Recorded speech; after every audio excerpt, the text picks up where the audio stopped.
Shanks belum kembali ke negara raksasa. Why? Seharusnya sebagai salah satu Yonko, sang penjaga dunia baru, dia wajib untuk menjaga wilayah kekuasaannya. Atau sedari awal, negara Elbap bukan termasuk wilayah otoritas bajak laut Akagami no Shanks.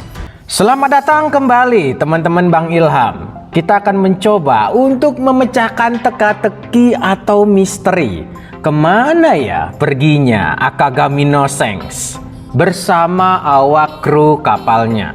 Jadi kita langsung aja bercerita. Narasi ini telah terjawab satu persatu di chapter 1054. Salah satu anggotanya, Lime Juice, berkata, Kid akan membuat masalah baru kembali dengan kita. Tebakannya tidak salah.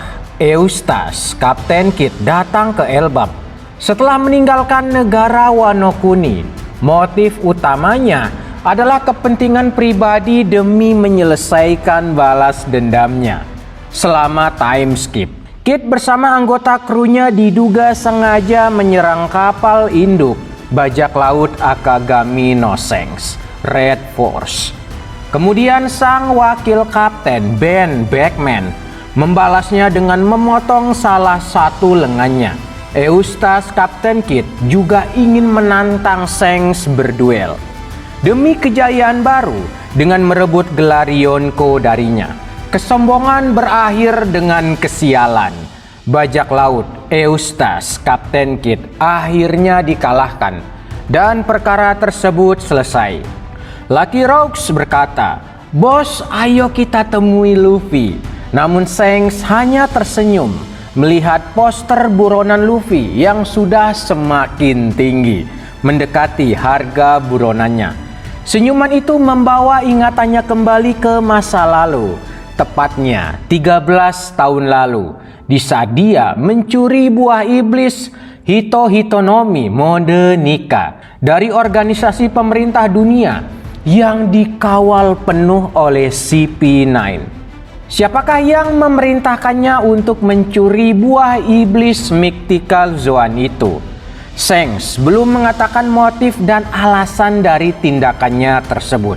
Menurut narasi yang terbangun di chapter 839, sekelompok bajak laut besar sering sekali disewa oleh negara atau kerajaan tertentu untuk tujuan-tujuan berbeda, seperti tentara bayaran, dengan menerima komisi besar untuk melindungi dan mempertahankan wilayah mereka dari ancaman musuh, seperti yang dilakukan oleh Shanks dan kelompoknya di Pulau Garter. Setelah dia meninggalkan perbatasan perairan negara Wano Kuni, Shanks menerima informasi lebih dari 1 bulan sebelumnya. Bartholomew dan kelompoknya dengan sengaja membakar bendera bajak lautnya. Kemudian mereka menggantinya dengan bendera bajak laut topi jerami. Walaupun Shanks memahami Luffy dan nakamanya tidak mungkin tega melakukan tindakan serendah itu, tetapi kesengajaan dan kebodohan Bartholomew dan kelompok bajak lautnya dianggap telah melakukan sebuah kesalahan besar, merusak dan menghancurkan kepercayaan dari bajak laut atau negara yang meminjamkan bendera bajak lautnya. Bartholomew dan anggotanya harus membayarnya, menerima hukuman atas kebodohan itu. Tetapi mengapa ya bendera bajak laut Akagami no Shanks tidak ada di Elbap? Kembali ke narasi yang telah dibangun di chapter 1054. Shanks berkata, dia tidak akan menemui Luffy dalam waktu dekat ini. Motif dan alasannya sama-sama masih menjadi sebuah misteri. Seperti ketika dia dan anggotanya mencuri buah iblis Hito-Hitonomi mode Nika. Namun ada salah satu pembaca setia manga One Piece yang memiliki teori menarik. Sebelumnya Bang Ilham sangat berterima kasih dengan teorinya yang luar biasa. Raja Herod adalah seseorang yang memerintahkan Shanks untuk mencari keberadaan dari buah iblis itu sebelum kematiannya 14 tahun lalu, sebagai harga dari sebuah perdamaian yang dicita-citakannya untuk membuka Elbap dengan dunia luar. Hitohitonomi Modernika, buah iblis legendaris yang diyakini sebagai harta karun nasional bangsa Elbap, menjadi jembatan untuk menghapus dan mengakhiri sejarah kelam negaranya 100 tahun lalu. Kekerasan, perompakan, dan peperangan akan benar-benar selesai ketika mereka mengetahui sang raja telah membawa Nika kembali ke negaranya. Keberadaan dari buah iblis itu juga dipercaya oleh Raja Herod sebagai harga perdamaian yang sangat mahal yang ditawarkan ke pemerintah dunia pada pertemuan Reverie demi menghapus perbudakan yang sangat menjijikan itu dan tuntutan pajak yang cukup tinggi bagi negara yang berafiliasi dengan pemerintah dunia. Namun sayangnya cita-cita perdamaian itu belum terwujud dengan sempurna. Raja Herod gugur di tangan putranya sendiri. Setahun kemudian, hari yang dinantikan pun tiba.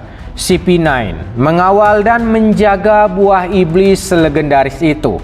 Entah bagaimana, Shanks mengetahui informasi keberadaan dari buah iblis tersebut.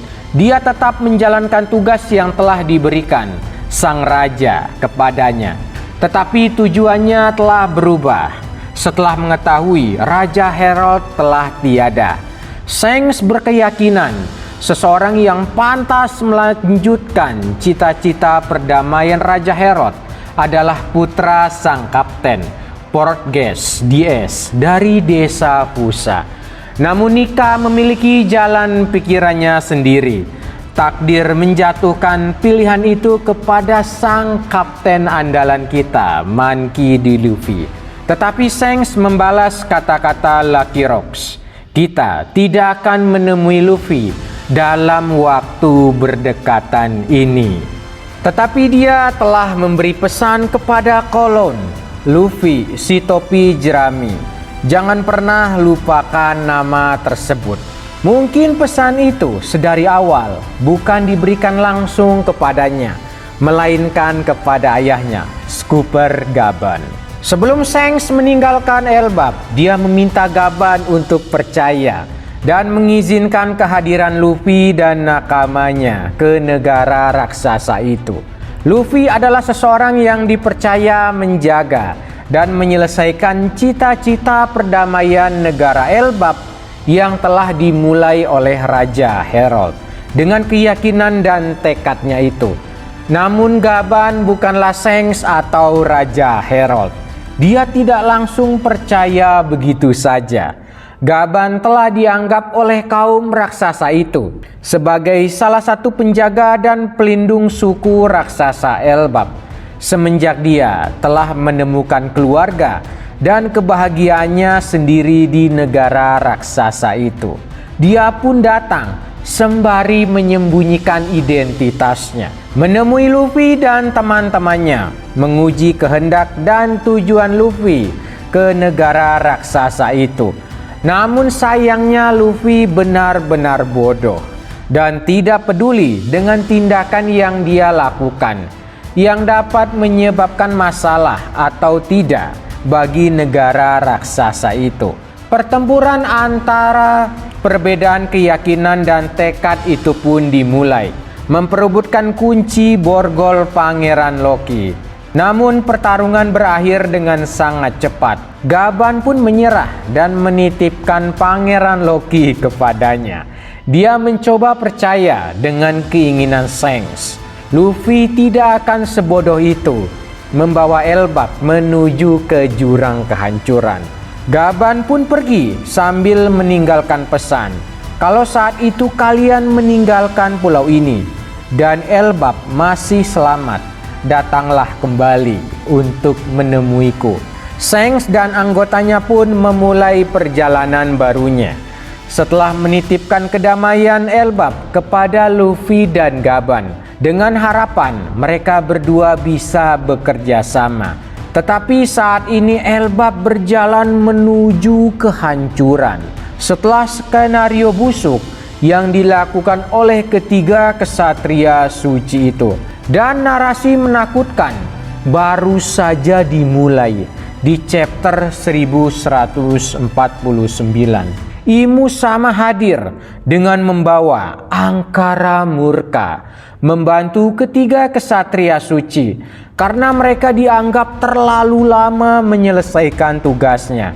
Sementara situasi di Tanah Suci Mary Joyce semakin memburuk. Sebuah kebakaran hebat yang baru saja terjadi. Tetapi sayangnya suku Pergaban tidak mampu menghentikan skenario jahat yang telah terjadi itu. 1 detik telah berlalu. Sejarah dunia dan kisah para leluhur di negara raksasa ini mulai terhapus. Jadi kemanakah Shanks pergi?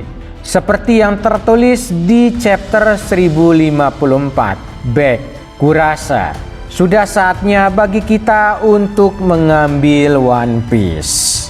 Semua situasi ini terjadi bukan tanpa alasan.